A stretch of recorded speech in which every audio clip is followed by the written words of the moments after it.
This movie is one of the best movies that I've seen in a long time. You could say that I'm obsessed. Bear fell in love with the idea of Nikki, and I get it. In real life, the girl plays video games, watches anime, and drives a stick shift if I'm not mistaken. She's that bitch. But a lot of people do this in real life. They idolize someone that they don't even know. I guarantee you in the start of the show when Ian didn't want Bear to ask Nikki that night is really because my boy just wanted a bite. And Ian really is low-key a lame homie, man. He could have avoided this whole thing by telling Bear straight up, yo, I'm gonna be honest, that girl you like, we've been piping for 2 years now. I saw in the movie that Bear was snooping on Nikki's Insta. I wonder if that was her real life Instagram. Before I found out that Ian was piping Nikki, I kind of thought that Nikki did have a little crush on Bear until Bear said that he got her a gift and she said, ew. That's gotta be tough. I'm not gonna lie. That's touchdown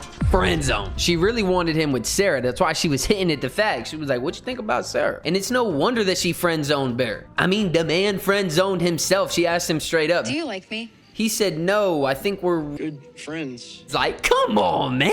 And then boom, he made that wish. And when I tell y'all that when he made that wish, the whole atmosphere in the movie theater just shifted. If you watch this movie at home, just know you did not do yourself justice. She just chilling on the porch like an unlocked game character. You can't see nothing on her. And then comes to the car and you could tell she's just like snapping in it, snapping out it, snapping in it, snapping out it. She was on demon time. I'm talking about that girl was hungry for it. She was in his bed that night, 0 to 100 real quick. And that girl, Nikki, had dead cat everywhere this movie, man. She put the dead cat in the kitchen. She put the dead cat in that boy Bear's food. And if you really think about it, you got some dead cat in the bed. The demon was kind of smart too in the beginning, not being too overbearing. Like when she went with Ian instead of Bear to get dropped off the one night, it was probably to seem a little bit more as normal. And then she just pops out through the window sill knocking on the front door. I will give the demon Nikki some credit, man. She was spitting game this movie. If a girl came to me and said half the stuff that she said to Bear, I'd be in love. Bear even said it's not real. And then she hit him with a, I love you in every reality.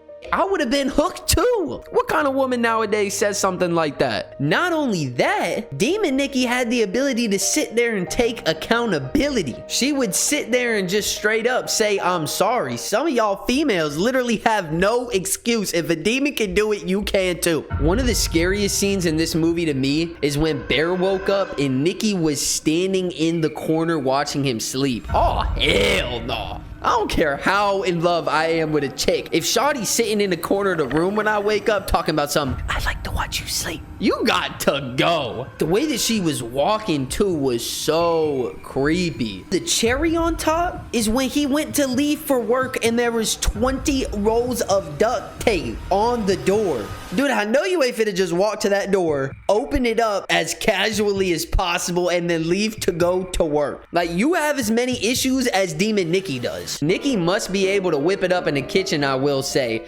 because when Bear ate the cat sandwich, he didn't even flinch at first. She must have seasoned that thing up really good. When Bear called the helpline, it was actually kind of funny because they pretty much told the man straight up, you're fucked. Bear told the man, oh, is there any way I could just alter the wish? Like, you deserve everything that's happening to you right now, man. You are literally torturing a girl, really just trying to turn her into the perfect slave. I've seen some shit when I get off a 12-hour shift at work. Never have I seen there a puddle of poop and piss all over the floor from my girl, maybe my dog. Bear had to get on his hands and knees and scrub shit and piss off the carpet. You gotta, when you doing that, think to yourself a little bit, maybe this has gone too far. If I was at that party with everybody and heard Nikki's book, I would have been like, what the fuck is happening? Bear pulled out his Jenga block and was about to have to kiss Sarah. Nikki pulled out the most frowny face I have ever seen in my life and then snapped back out of it and started screaming, it's not me, and tried to kill herself. Nikki was honestly just probably embarrassed as hell at what's going on in that party, man. Fought tooth and nail to take over that body for a second. You're not that guy, pal. Trust me.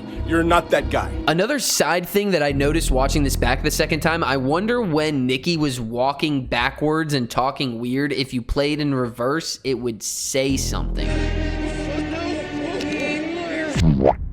And Bear had the audacity to sneak out of bed at 3 a.m. to go meet up with another girl. Him and Sarah were chopping it up in the car. They were connecting and looking at her college letter. Sarah's over here talking about, well, I was to your left. Bitch, to your left! NIKI comes in and absolutely dismantles Sarah's face. I'm talking brick hit, brick hit, brick hit. And I literally knew in the back of my mind that something was gonna happen and she was gonna pop out, but I still was not ready for it, and it got me. If you think about it though, NIKI was really justified. If my girl snuck out of bed at 3 a.m. to go meet with another dude, man, I'd be on Demon Time too. The only thing that I will say about Bear that I did feel bad about is I just personally got out of a relationship as well. And I get thinking someone is so beautiful and wanting them to love you that you create a version of somebody who isn't the somebody that's actually standing there in front of you. Someone who can never love you like you really need to be loved, but you just don't want to accept it because you're obsessed. But deep down, you know the love that you have for each other isn't the same, or some bullshit like that. Ian was the smartest person on this show, wishing for $1 billion. Bear was so mad at Ian. Bear should have walked through that door, and the first thing he should have said is NIKI killed Sarah. Ian's $1 billion was very short-lived though, because he walked through that front door, and I'm talking Hall of Fame quick scope to the dome. That demon must have some shooting ranges down in hell, because she was nasty with it. And that's when Bear finally just realized exactly what was going on. But kind of crazy that it takes a dead, dismembered body in your living room and your best friend shot in the face to finally take a second and go, okay, this might have gone too far. And now you sitting there in the bathroom looking in the mirror with a hand on the back of your head, deep throating a gun in and out of your mouth like, I'm gonna come. But I didn't realize it the first time watching, but the second time I watched, if y'all see, he actually tries to gag himself and throw the pills up. He only thought it went too far for a second, and then he was like, nah, fuck this, I'll just G it out. Tried to gag himself, but NIKI was too quick with it and made her wish that Bear loved her just as much as she did. Bear died, and the demon NIKI finally left NIKI's body. In all honesty though, if I was NIKI and I finally was able to get control again, and I look and I see Bear dead, girl skinned alive in the living room, and Ian shot in the head,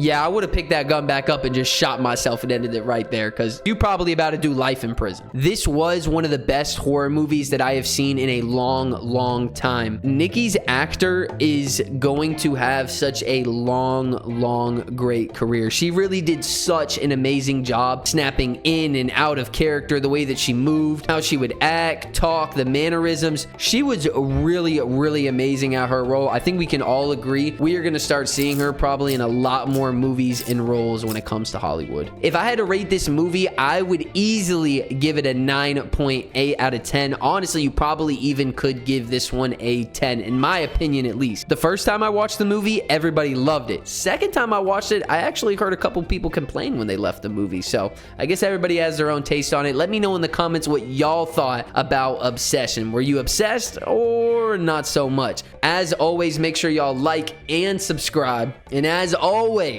make sure you are partying like every day is your birthday. Deuces.